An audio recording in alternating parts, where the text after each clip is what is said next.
Solar. Is it a good investment or is it just a massive rip-off? Whether you're a customer or whether you want to be an installer, there's a lot of questions and myths surrounding it. I thought I'd make a simple video to show a nice straightforward install, and I'm going to talk you through the process and all of the myths from the design right through to how much you should be charging for these things and the actual handover and commissioning. Right, let's get into it. Let's rewind to the start of this project, okay, and we're going to address myth number 1. It's really hard to design.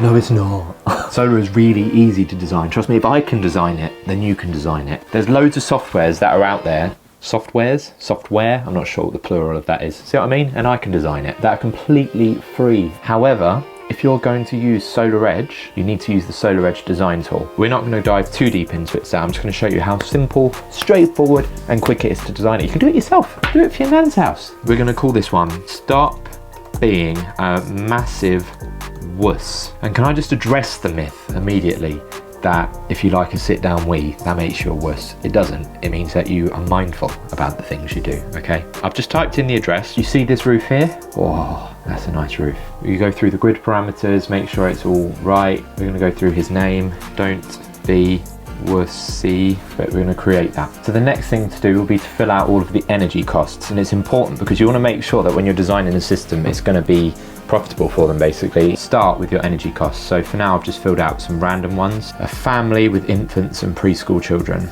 and then that will set up a consumption profile over a massive average for them. You can be more specific with that if you'd like to be. So then the next step, site modeling. We're going to draw out all of the edges. Oh, why didn't I bring my mouse? You can see that it's measuring that from Google. I'm going to go through, pick this out, mark it all up, and I'll come back to you when that is done. We're back. We have our site modeled. Quick ADHD break.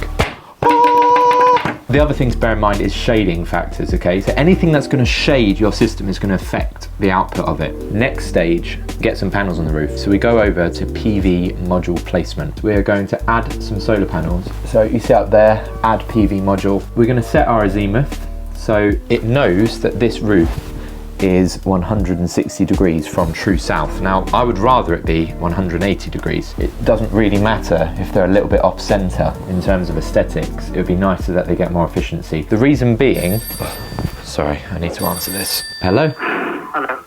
Hi, this is Sam. I'm calling from Curry's PC World. We're half the network side. How are you?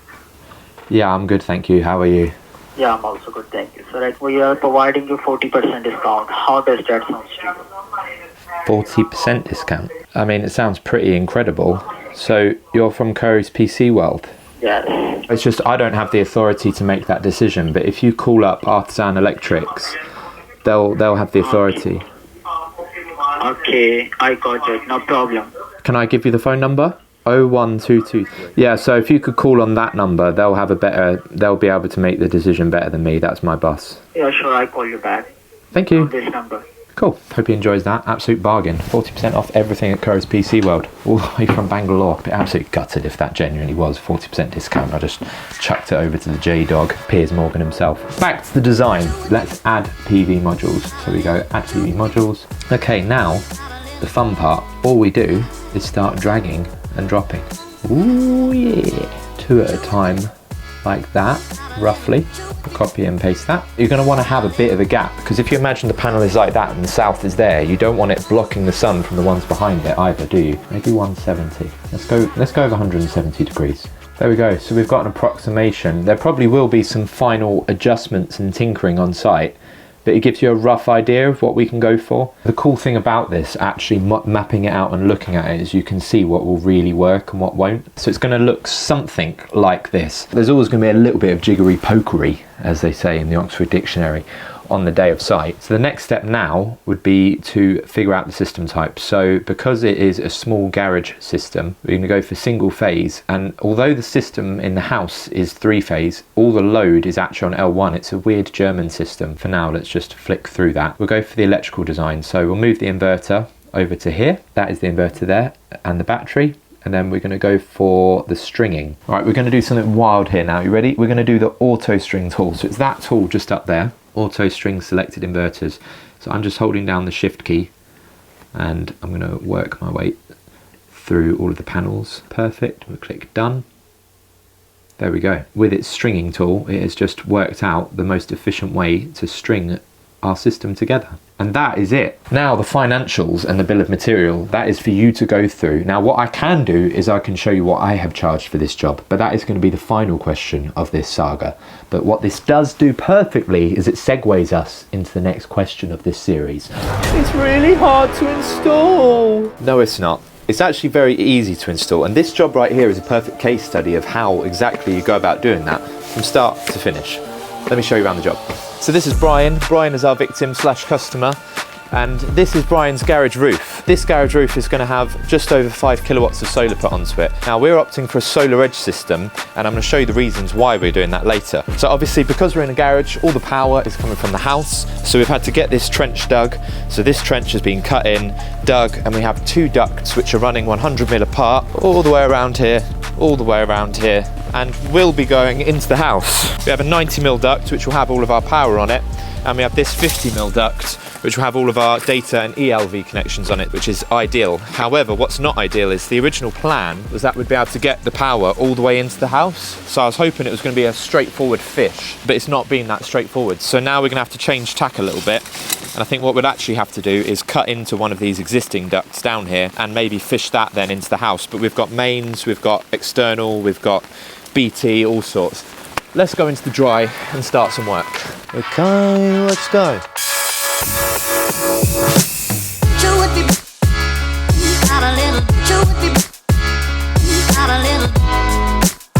Right, so we've got 12 panels that will be going on the roof. Each one of those panels will be connected via a solar edge optimizer. The best option is to go onto this garage roof with a flat roof style system and install something to negate all the issues and losses from shading. So we've got 12 panels connected up via those. Those are going to be sitting inside of buckets. That is going to be connected up through a 10 kilowatt hour battery. So I think step one, so we don't double move material, we'll get all of these panels out and round, ready to shift up onto the roof, and we'll get as much of the stuff in here done as possible so we stay dry. This weather is absolutely disgusting. Disgusting! I feel like I'm on the opening few seconds of Stan by Eminem. What vegetables grow this time of year, or fruits? Well, it's more the cabbage time, isn't it? Right, well guess what? I love cabbage. Yeah. So right now, in my head, I'm thinking this is going to be a lovely juicy cabbage that's being watered today. Oh no, this one's smashed. Oh. How's that happened? So this panel here on the bottom has arrived smashed, which is really frustrating. You can see there it's been absolutely battered, and the whole panel really is very, very, very broken. So I'm going to speak to the wholesaler. Fortunately, I used a very good supplier. This is not a sponsored segment, but I bought everything from Calidus. So the good thing is they're only local, so I can just call them. And I've just sent them a picture of it, and within the same minute, they've just said we're going to get a replacement over to you. So that's great. That's not a problem. We can get this out of the way, and they can collect this and recycle it and do their thing as well. Right, well, we might as well get this shifted out of the way, and then we can get to the battery. And I suppose we could start mounting the battery on the wall. So this here is the battery. So it's a 10 kilowatt hour battery. It's going to be DC coupled. A battery is smart to have because if you're generating more than what you're consuming, at the minute the feed-in tariffs for the grid are piddly. They're barely worth looking at, to be honest with you, unless you've got an absolutely humongous array. So it's always better to try and keep it in your property and self-consume it, whether that's through thermal storage, whether that's through smart load balancing and trying to balance things out in your home to make it more efficient to use at certain times, a bit like what you used to do with Economy 7. Or you go down the route of a battery. So a DC coupled battery is where you connect directly onto the solar panels. If you imagine every time you have a round trip between AC and DC, you're going to be losing certain amounts of power, and there's always going to be a bit of an inefficiency. However, if you stay from DC direct into DC, store it as DC, and then put it through the inverter once, it's just a lot more efficient. With all the Solar Edge stuff, there's an online portal where you can log in and you can go through all of the training. But the manual that actually comes in it, as you see, there's not that many steps. There's not much to do. It's just worth taking the time, just read the instructions and make sure you go through it properly. So the AC side of solar, if you're an installer and electrician already, is really pretty straightforward. Basically, you want it to be on its own dedicated circuit, or if it's on a sub-main, then obviously its own dedicated circuit. So because this is a 3.68 kilowatt inverter that we're putting in, that means we need a 16 amp supply. That is one 16 amp single phase feed out from the new 3-phase board that will be going in here and into the inverter through isolators and things. So the battery, I think, could just go here, if possible, 200mm clearance around it and everything else. Then we can have all the associated inverter, switchgear and everything, and then the 3-phase board can go just there. Cool. Let's do it.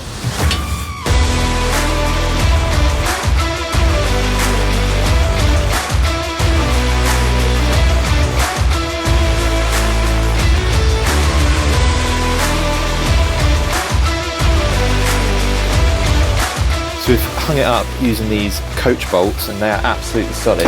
It's killing my OCD that one of these screws got stuck on something. I think it's just a damp brick, or I'm not sure, but I've tried mole grips, tried everything to actually get it off. But to prove a point, all 90 something kilograms of me can hang off that, so I'm quite happy to get this battery over. So me and Brian, well, we haven't got you a nickname yet, but we can get one. Brian the Lion. Brian the Lion.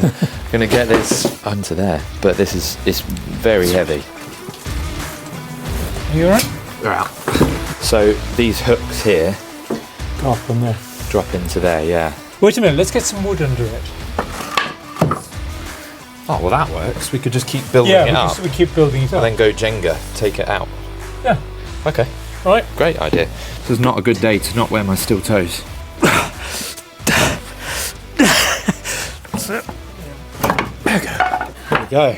Like a game of high stakes Jenga, we've got it on. Not many people know this about me, but I actually used to be a professional Jenga player. The Jenga world's very dark. The Yakuza caught onto it, Mafia caught onto it, and before you know it, I was in hiding. Corey's not my real name. Now this ad break is only going to take about 30 seconds of your life, but it could save you many, many hours of your life. Let me show you why. Don't you absolutely hate chasing payments? They drive me upside down. What? I hate chasing payments. You want to be on the tools. You're good at what you do, which is why you do it. You don't want to be an admin. You're a tradesman. Be a tradesman. Let software do all of that rubbish stuff that you don't want to do. I'm going to show you. This little box right here. Payment reminders. Yes. Automated payment reminders. It means it will send your customer a reminder of your invoice so that you don't have to. If you want to check it out, the link to it is in my description below, and you're going to get a sweet little discount with my code. You're going to get it free for a period, and then you're going to have it discounted as well if you use my code below. Thank you to Tradeify for sponsoring this video. Right, so the battery is mounted up. I've put it onto this OSB board, which obviously we did yesterday and was sprayed black. It's not really necessary, it's not something you have to do, especially if budget is a real concern, but I just thought it would look awesome, especially with all the little black bits, just to have that pop with the white on black. And yeah, I don't know, I quite like the thinking of everything that you do, even if it is the behind the scenes bits running the ship. Should look nice and could be the potential to be a centerpiece rather than hidden in the basement along with Gollum. But we've got this lip here, which if the customer lets me and we have time, I would quite enjoy putting an RGBW colour changing strip in there as well. So the rain has stopped, so let's go look at some of the outside jobs. Right, so I feel like we're currently literally swimming in a river to get to my van. The customer's come up with an idea which I'll show you, and I think it's quite a good one, albeit a very scary one. We cut these pipes here at about a 60-degree angle so that they join into these pipes as a bit of a Y, so they kind of tee in, and we'll just carefully open it out, bring that pipe down and in, slide that cable through, try and do it in a structurally sound way, and then concrete out this area. If I just do a very small opening here, this inspection, because this is where the mains cable is going into the house, I can at least then either put a camera in or just see what's in there, just to see how safe it is to then open up a wider hole, or even I might be able to put a stick in there, push the cable out of the way whilst we open up that hole.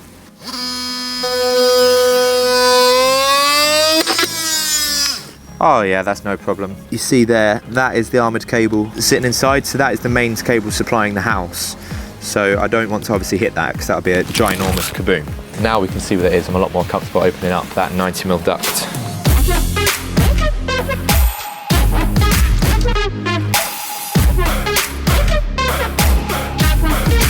Here's a little tip for you. Tie one of these round. There's less chance of you losing it if it pulls back in. Let me go from there.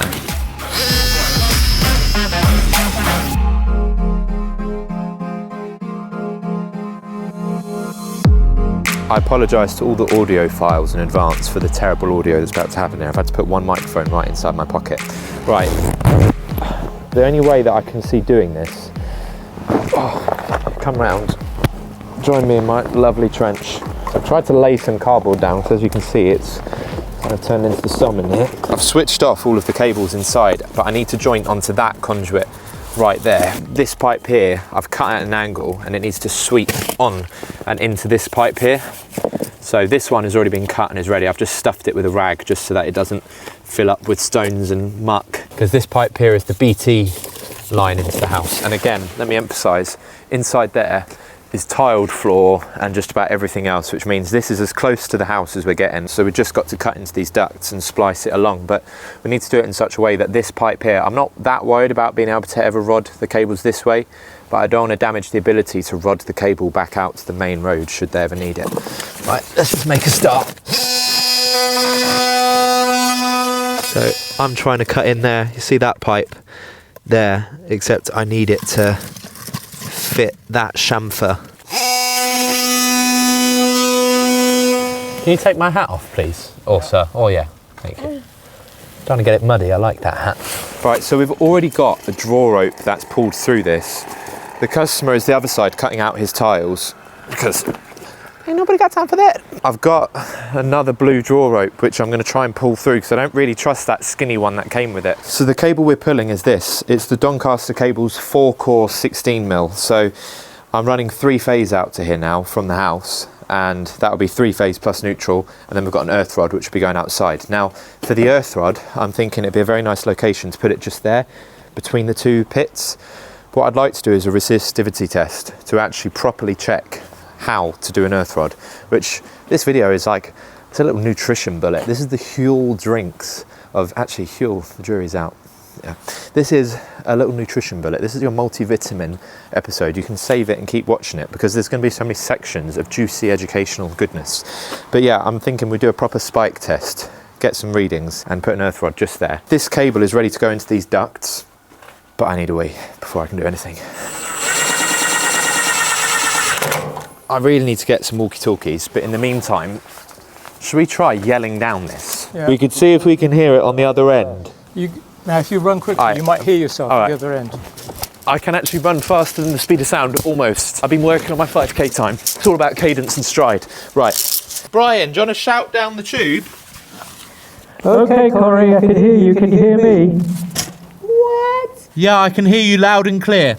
Yeah, same this end too. Good communication.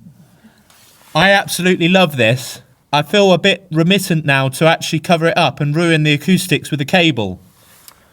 Yes, it's got some nice deep vibrations about it, hasn't it? I don't know why, but I feel like I'm communicating with the underworld. You are. Why did the underworld just have a slight tone of Bristol accent there? All right, I'm ready to push. Okay, contraction, let's go.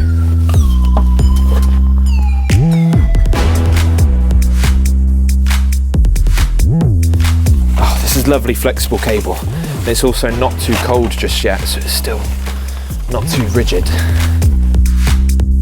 Have you got it yet? Oh, great. Okay, so what we've got to do now is we've got to find the other end of the 4-inch duct, the one you saw outside. And that comes up through here somewhere because this is the mains cable that is in that duct.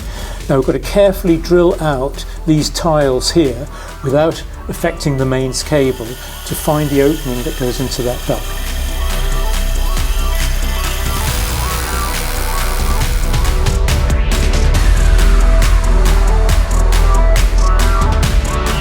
Right, so this is extremely difficult.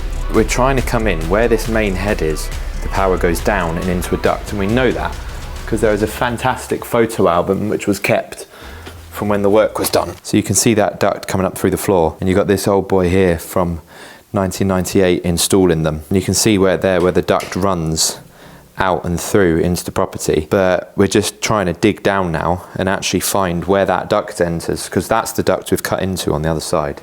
Right, the weather is turning actually very pleasant. It's turned into a lovely evening. This jacket, I have to say, Bisley, thank you very much. Look, the arms zip off so it can be like a body warmer fleece. It also has another layer that goes on, so it's a waterproof, and you can turn it inside out and have a little non-high-vis fleece. But I quite like wearing the high-vis. That cable is through to there. He is on the other side, digging out down to where the conduit was put in, because he installed it 25 years ago. So I'm thinking, while he is digging, let's get all the ballast out of the van. I'll show you what the ballast is. Right, so these are the buckets that the panels are actually going to be mounted onto. So as you can see, I've either got an incredibly strong leg, which I do, but also these buckets are super light. So what you do is you have to design them according to the wind loading in the area that you are. So on the south coast here, the wind loading has given me a specific calculation for how much weight I need. So I've just gone to pick up all of that weight, and what I've opted for is ballast, because it's cheap, it's a predictable weight. So the trouble is, it's absolutely weighed my van down. I say it's weighed it down a ton. I can tell you, it's weighed it down about 600 kilograms. I might as well get all of this ballast out. Do you want to help me? You know you do. All right. Okay, let's do that. I feel like I'm on The Biggest Loser again. You want it, you gotta train for it.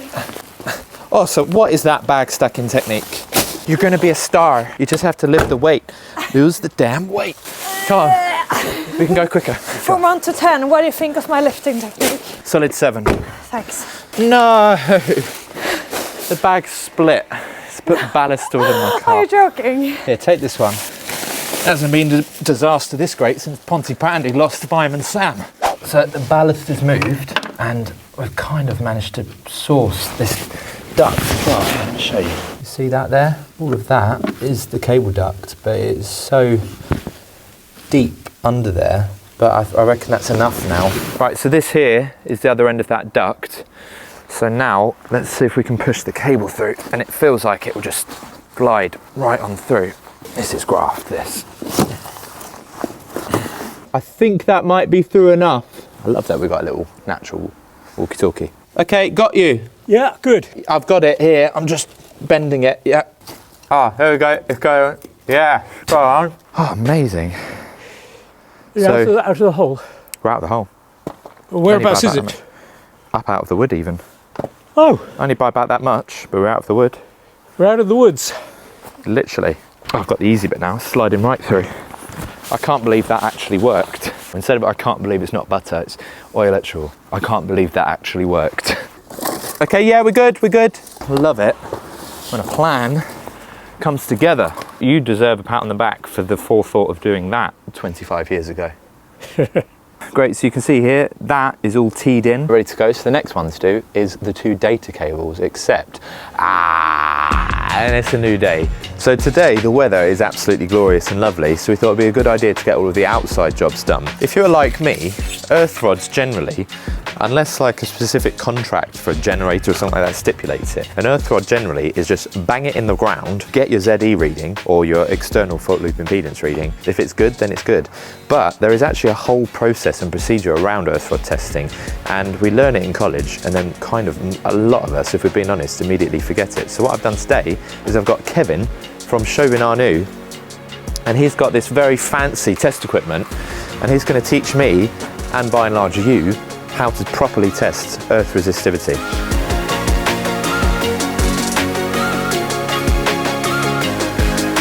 Right, so I've banged the rod in there, and this box here is what's going to sit over it. So what we'll have is the earthing cable come out of there. This would be called a TT earthing system. The reason why we're doing this is generally I'm not a fan of exporting PME. So PME is the earthing system where your terra, or your earth, and your neutral are combined. So say you have a neutral fault and all of your neutrals become live, that means everything that's connected to earth within an outdoor building, I need to go to the gym, is all going to then become live. So if you're standing at earth potential and you're touching metal work, it's going to be potentially live. So I prefer to separate from it, or at the very least prop it up with a TT rod. So this enclosure will sit around it. What we'll have is a conduit come out from there into that enclosure, and then a clamp that will go around that. But of course this is going to be a bit slightly more buried. It'd be nice now to properly test that it is correct and in the right place. So let's do it. Okay, so Kevin, if we could welcome you to the van of destiny, the van of dreams, what I'm thinking would be a good idea is if we could just sketch out what I understand of an earth fault loop with an earth rod, Yep. and you explain how exactly we're going to test that. So if we were to draw a consumer unit or a distribution board or whatever, and then we have a appliance, an accessory over here with a metallic base, let's say it's a switch, yeah? Let's say we've got coming in overhead, in, through a breaker and out, off to that accessory, yeah? In perfect conditions, that's our loop. I've already gone through this with the Timmy video. There is a fault. That metallic casing now becomes live. Fortunately, we have an earth rod installed, which is that copper rod just there. Have our MET terminal, which the metallic casing then connects onto. That then connects onto that earth rod. And then we have, from what I understand it, that kind of EMF going out round into that loop, achieving our disconnection time and tripping that. So that if you're standing here touching this, let's make this one Tina, this is Timmy's younger sister. The intelligence doesn't run in the family. And she, with her extraordinarily long arms, touches that. We want to make sure that that reading there is lower effectively than her effective measurement to earth. Am I correct in saying that? Hey, sort of. Can you now, this is Yeah. why we get experts in our field in, because that is my basic understanding of it. And this is really, I mean, when you go back to college, this is your sort of, your EBADS, your automatic disconnection, earth equipotential bonding and all that stuff that's in there. So the idea of this, like you say, this 1,667 ohms is hopefully that as soon as this fault happens, that it will automatically disconnect. So if she's holding on to it, that actually it will disconnect within a quick enough time that it's not going to cause her any damage. Yeah. The other thing is obviously that we want her to have a nice, you know, like you say, a nice low connection to It's a nice to experience, yeah. because you don't want, like you say, you don't want that dangerous touch voltage to arise. But effectively, it's this bit which is keeping the 50 volts of that below 50 volts before it trips off. Okay. So where effectively, it's not as much about the resistance through her as it is about the resistance through this earth path, which will then limit that to never go over 50 volts if she's touching it in the first place. Interesting, because see, the way we look at AC voltage is anything over 50.0000001 volts is going to kill you, 49.99999, and you're generally going to be all right. Yeah. So with Ohm's law, you've got your resistance, you've got your current, and that's your voltage. So that's where that reading comes from. But realistically, you want that reading to be a lot lower. Tell me, with a pen of your choice, what exactly are we going to do today on this test, in theory? So as you said, what we want is this 1,667 ohms is the absolute worst case scenario it can ever be with a 30 milliamp RCD to keep us nice and safe. And as you know, if the ground dries out, you had a wet day yesterday, the ground's quite wet now, so we're expecting quite low resistance. But obviously in the summer, it could go, you know, the resistance could go up. If you get frosty ground, it can go up. So we want to make sure we've got a good, reliable earth resistance value. So what we're going to do is effectively, it's hard to choose colour, isn't it? It is, and I'm just going to go for black because I'm boring on this one, but we'll see some different colours on the cables and stuff when we do it. But basically what we do is this earth spike at the moment, this earth electrode isn't connected up, so we're lucky at the moment that we don't have to actually disconnect it, but we're starting off with a disconnected earth electrode. Okay, is that to stop parallel paths, copper pipes? It is, and it's also from a safety point of view as well, that we just want to make sure that the thing isn't connected up until it's been proven safe, really, from that side of things. So this is why we do this test in the first place, really, is to make sure that we've got a safe earth electrode before we start. So we've installed the earth electrode, that's in. What we then do is we need to measure the connection between that and the general mass of earth. Yeah. So the way we do that is basically we measure the resistance of the soil. So is the general mass of Earth, that's not anything to do with here, this is completely... That's connected to the general mass of Earth. Right. And they will have done this test when they commission that installation. Okay. So when they've built the substation, they have very, very tight tolerances and very big earth spikes and maybe networks of earth spikes to actually mean that they've got good connections. We've got to make sure that we're sort of in a similar ballpark, but not quite as sort of higher standards as they'd be working to. Okay. But we need to make sure that we're connected to Earth. So what we're going to do is we're actually going to measure the resistance of the ground to make sure that we've got a good connection to the electrode under test. And that looks a bit like this. We put a spike in as far away as we can get it. So this needs to be roughly here about 30 to 50 metres away, ideally further, but 30 to 50 metres is about where it is. So this is our test spike. We then put another spike in between. So what we're doing with this spike is we're actually checking that we're getting a good reliable reading. So we connect up the tester. Now this is a 3-pole tester, so we have one lead going to the spike under test, we have one going to the middle spike, and we have one going to the far spike. The far spike is what we refer to as the current spike, so this is putting a current into the ground, and the middle spike is what we call the potential spike. That's measuring the potential between the spike under test and the ground, and by measuring that we can actually work out the resistance. We then move that 10% further away. So we move the test spike 10% that way, we take a reading, we move it 10% that way, we put it in again and we take a reading, and then we average out those readings, and as long as those readings are similar, usually within about 5%, we know we've got a reliable reading of the overall earth resistance, and off the back of that reading we can decide whether the spike is suitably earthed. Cool. So we have our test spikes here, and we are 30 meters away from the original spike. So we're going to hammer that in just here, and then we can just clamp onto that, I guess. Yep. So we've got one spike here, as far away from the house as we can go, and we're going to put another spike now, 18.6 meters away. And the reason we're doing that is because that is 62% of that distance. 18.6. Okay, great. So now we can connect our electrode tester onto that. Yep. All right, let's do it. Okay, so this is the Chauvin Arnoux earth tester. So we've got the actual earth rod that we're installing going in there inside E. So we clamp that on there, and then we run this end out. This is the furthest away electrode, and we're going to connect that into the tester in the terminal H. Far away one. Now we'll do the mid distance one. We clip that one on to the mid distance, and then we run this back. That plugs into S, and now we're ready to test. So these are all plugged in now, so all that's left to do is set it to ohm, set it to 62%, and push test. So that is flashing. So we have a reading 118.5 or 0.6. Now that is a little bit higher than what I would ideally like, and it's a bit of a tricky one really, because in the regs, if it's below 1667 ohms, then you know you're never going to achieve more than 50 volts touch voltage with a 30 milliamp RCD. The regs stipulate that you want your reading, your target value, to be below 200 ohms.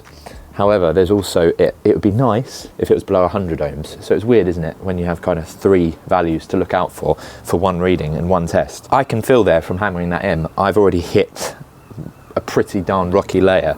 So the debate is, do we screw on another rod, get it down maybe a couple more inches and then have to cut off the rest of the 2 meters, or do we just go with that rod and go with like a supplemented PME system, which is what I think we'll go for.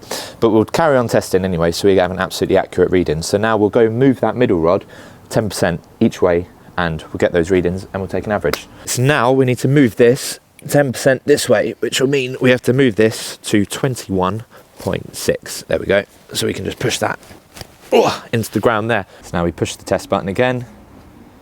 We got our reading, and now we're going to record that as 72%, and it will save that value.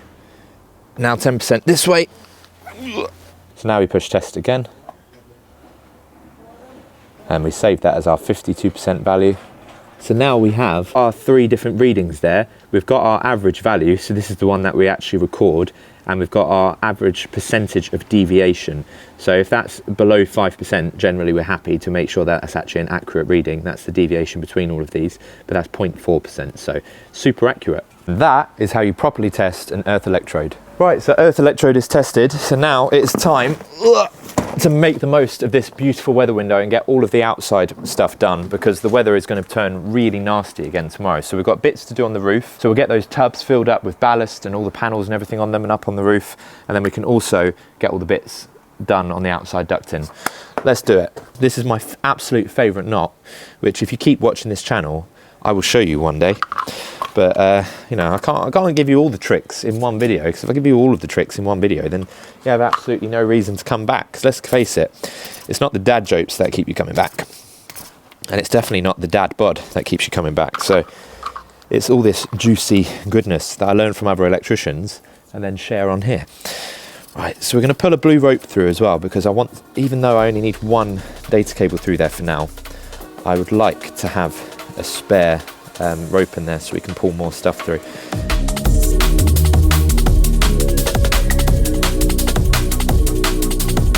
Right, so the 2 cables are in. Now it's time to see if we can get them through that duct and into the house, so I'm planning on fishing it through from the other side. So this side here is where the cables are coming to. Let's see if we can get the fish tape down there, out to the other side, and then we can pull those 2 cables up and through into here.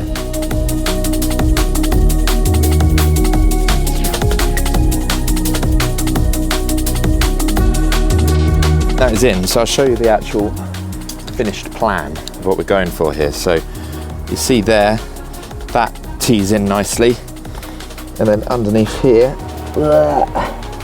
that tees in nicely.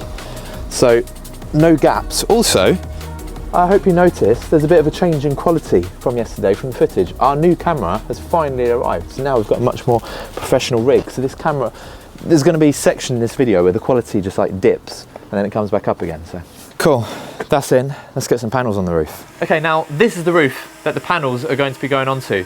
Now the panels are going to be sitting on top of these Renisol console tubs. It's a very simple way of doing a flat roofing system.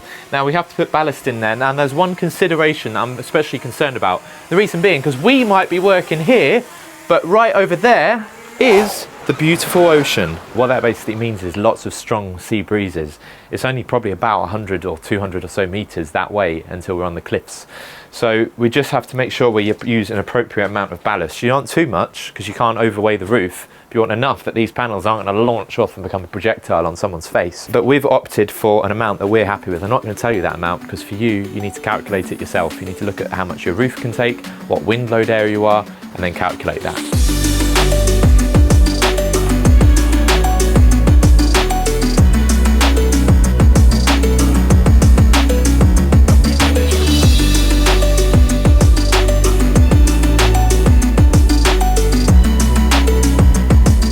Really fiddly, but we found by the end of it, obviously it's always the last one, we found a good way of doing it. So now all we have to do is put them onto the roof. And we're back now. The plan is today to be fitting this 3-phase board. I've got Alex Gibbs with me today, you probably know him, very nice guy, smells a little bit of kimchi. The plan is to connect up the 3-phase cable that is going between the house and here. So Alex is going to be that side connecting it up, I'm going to be this side connecting it up, and then hopefully we should get some electricity over here in the sweet 3s of phases. And once that's done, hopefully the worst of the weather outside would have blown over because it's mean out there. Once the worst of the weather is blown over, we can go up on the roof and sort of finish off the rest of the solar. You happy with that? Happy. Right, so you go show them around that job. I'm going to back on here. Cool, so what we're doing in here, guys, we've got this 3-phase SWA that we're going to swoop up and into the bottom of the board. So getting that glanded off now. Corey's down the other end. We've got one of these new Hager breakers that's supposed to be super simple to get in the board. So we'll see how we get on with that when we get there. Right, so while Alex is doing that, I'm this side fitting this 3-phase board. And actually, I've seen this popping up again and again on Instagram. This has not been sponsored or sent to me. This is something I've ordered and paid for. But it's the new Fusebox 3-phase DB. And I thought it would be worth trying. Price point is very comparable to Hager, but in terms of quality, I'm very impressed. It feels a bit like they've kind of taken a Hager board and just improved some of the little bits, like the knockouts. They're much more solid, and you actually have to cut those out. Same in the board, there's already metal knockouts pre-fitted. I didn't have to build the board. When the Hager board arrives, you have to torque up all of those different connections for the bus going down and in. That already came pre-done. Bus bar runs all the way through. There's no knockouts, which I like. It just feels very solid as well, so quite happy with that. I've sort of bought it as a see if it's good, and if it's not, then I'll send it back and go back to the Hager one. But my plan in here is to fit this just there. This circuit at the minute is literally running off of the downstairs ring in the house, so that will be disconnected and removed from the ring, and then this will be going there, powered off of a unique 3-phase circuit with trunking gum along the top and inverter here, document holder. Got it all planned out in the head, but what we'll do is I'll smash through this bit, and when there's actually some learning material, i.e. on the PV side of it, we'll come back. I've just cut this out ready for the entry into the board, but I thought I'd show you because it's a nice little tip. So when you finish cutting it out, first of all, do all your marking on the other side. That is the side that you don't want your mother to see. And then I file off the worst of it with a normal hand file. One day Lidl are going to sponsor me. I managed to get Toby Carvery to sponsor me back when I was working at Artisan. If I can get Lidl to sponsor me on this, that'll be absolutely legendary. It's from the middle aisle, but they're just it's quite a standard thing, but it's just a flappy disc, and it just is perfect for when you're polishing and filing. Go on, have a feel of that. Kind of smooth as a baby's bum. It's smoother than a baby's bum. Talcum powder in that is what my mother used on me. I'll try and find them on Amazon and bang a link down below for you.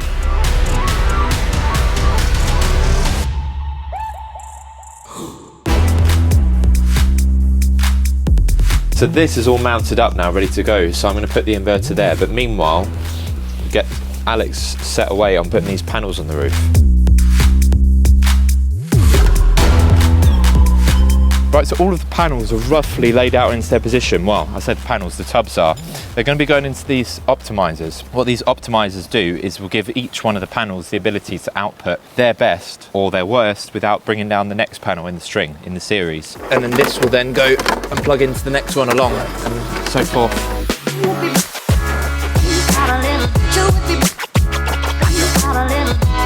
So the plan now is to start cabling up, and we're using this Doncaster Cables PV Ultra cable, which is very cool because it's got 2 cores inside of it which are already insulated, so you don't have to worry about putting conduit on the outside of the wall or anything. It's also got written on there the danger DC cable live during daylight, so you don't have to worry about sticking any of those on it. Quite a few little benefits to using this. We'll just poke this through the wall that Alex has done. I'll go the other side and take it off here. Got ya. Keep going.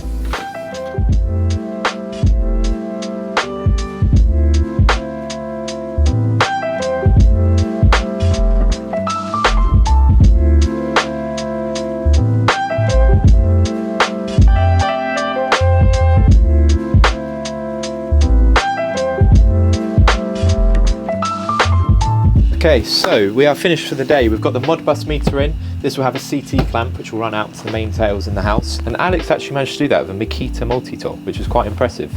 I always feel like, I've got nothing against Makita, I feel like it's a bit like Ryanair. Like, I use it regularly, but I often clap when it actually works out to do what it's supposed to do, because you're pleasantly surprised.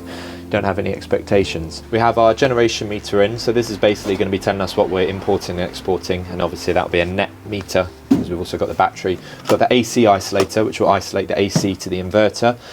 We don't need a DC isolator on these because we actually have an isolator built into the inverter, and all of those panels up there, because they all have optimizers on them, they'll drop to 1 volt per panel, which is great for testing. It also means you don't have those high voltage switching currents when you're isolating them, so it's not necessary. In fact, I think SolarEdge actually encourage against it on this side of the system.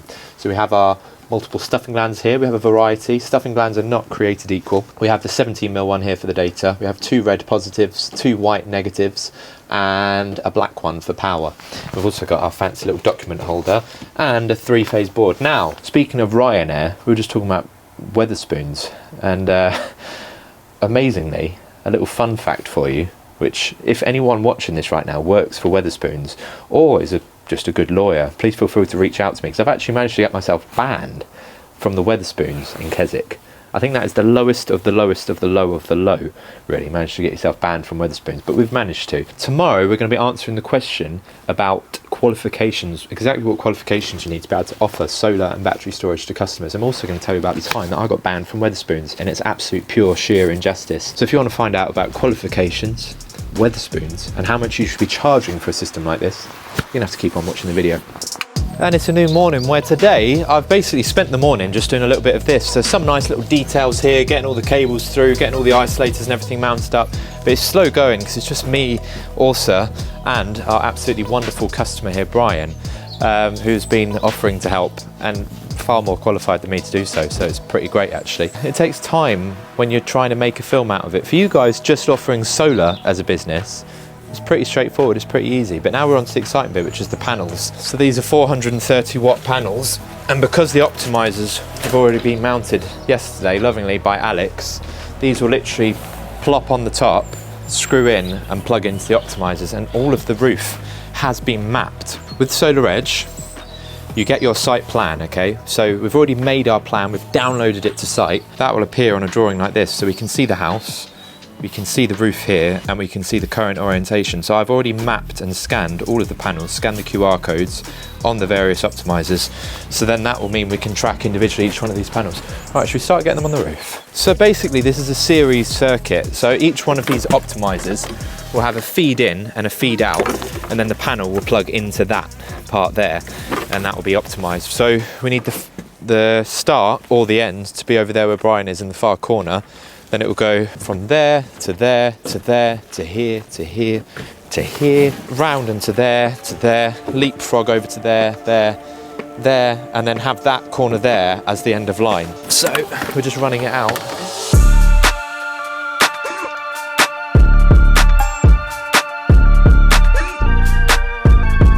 So we've got all of these done. It's been a bit of a mission. In the instruction manual, it shows these being fitted, these rails, and then the panel sitting on top of that.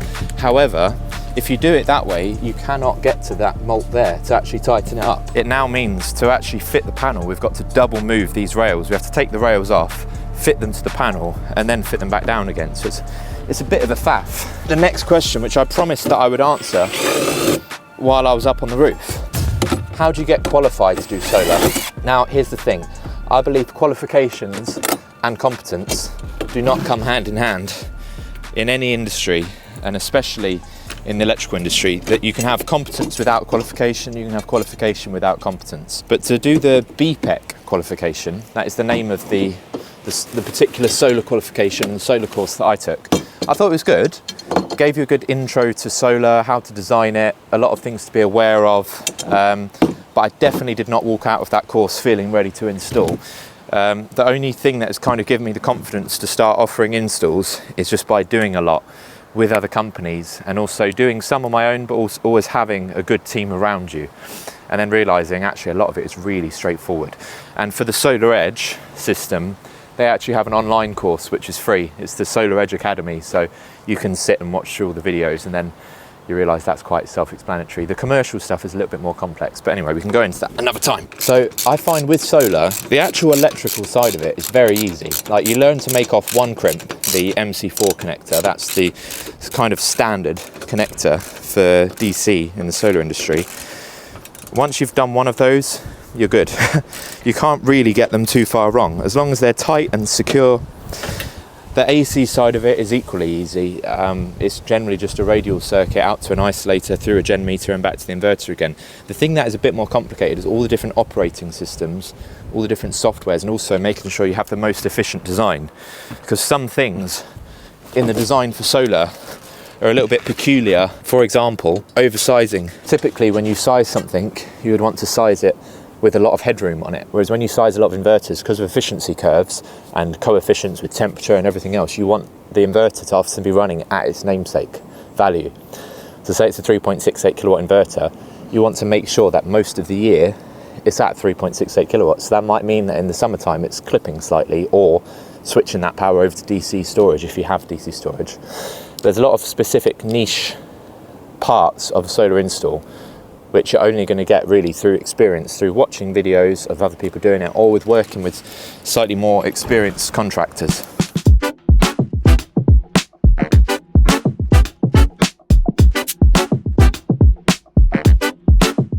Alright, so we're using the PV Ultra cable, and what we've decided to do is bring one round to here, so this is the start, and then these wire in series. So all of these optimizers basically plug in together, create that series circuit, and then the panels plug into each optimizer so that every panel is tracked and mapped. The thing is now trying to lay them out so that they're most efficient, because true south, even though the coast is there, true south is actually over there slightly. So we've got a compass, and what we've been doing is trying to find that 180 degree mark and point everything towards that. Just think about that chap again. I feel sorry for him, because I think not only is he having to do that, he's doing that on a Saturday night. Come on, mate.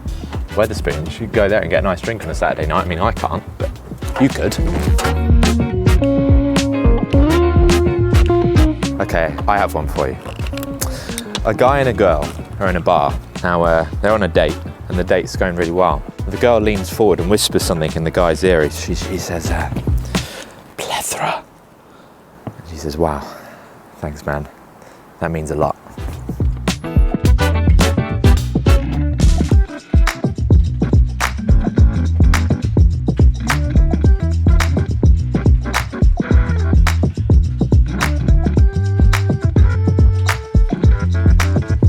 All right, so on to my last little stretch of this job here, which is going to be, I want to make sure all the cables that are visible between the panels have got some conduit on them. So I'm just crimping up these plugs with the conduit inside. Now that's not a requirement or a reg, so don't feel you have to do that. I just think it's a nice touch. The astute among you may have noticed my haircut and outfit change about 45 times. When I say the astute, the losers. The reason being, this job has been actually a bit of an in-between other jobs job. We're wiring up a big boat at the minute in Portsmouth. What I'm standing on right here was a load bank for nuclear submarines. But now our mission is to turn this into a floating power station. It's literally just peeling off in my hands. There's a lot of work and a lot of heavy lifting, and it's really cold. Ah! This is some Tom Cruise stuff happening right here. Okay, I'm going in. And we've got another project going on as well. So we've got all of that going on, and this has just been a nice local down the road. When I get a day here and there, I pop in and do a little bit and also make a nice little video. I have to say though, for these sorts of jobs, Solar Edge is just an absolute beast. It's so easy. It literally looks now, as you'll see from the drone footage, it literally looks now exactly like it does on the designer. So actually the designer has worked it out perfectly. My LinkedIn inbox, as I've said before, is basically a gateway to Shenzhen. I feel like I get every single manufacturer and their auntie say to me that they want to send me an inverter to try out or whatever to use on this platform. And if I was to review every single one of these inverters and install them and talk about their features and products and blah, blah, blah, I wouldn't be living in the little apartment I live in. As soon as you start to do that, you lose all sense of credibility. The beauty of the Solar Edge stuff in a job like this is that we're not working live. All of these connections, because we have the optimizers on the panel, we only have 1 volt per panel when the system is turned off. So it makes it absolutely miles safer. And testing a system like this, it basically tests itself. If there's anything basically that goes wrong on the panel, the system will shut off, and as an installer I'll get a notification, and the customer, if it's set up that way, will also get a notification. It just makes it a bit more idiot proof. It removes a lot of the engineering errors that you can make basically, so it just covers your back. Usually on a system like this I definitely wouldn't be doing connections like this in the daylight because I'd have all the potential fault current of all of these panels on. So yeah, check it out.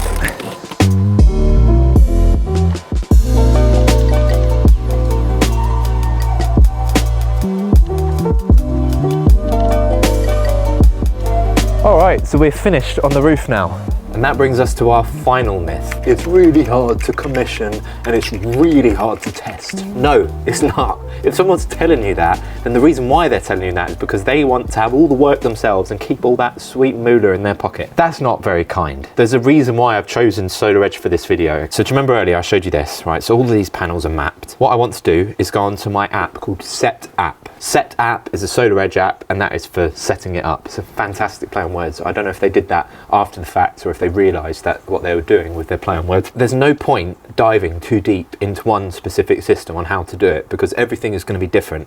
Every single system is going to be different to commission. But the actual testing, this is a bit of a sneaky one because in the next video we dive deep into solar testing. So you're going to have to subscribe and wait for that one because we go all the way into string testing, etc. All I'm going to do is I'm going to scan the side of the inverter. I'm going to connect this then to the internet. I'm going to follow the steps on here to pair all of those panels. I can see every single panel individually, what is being produced, what's going on.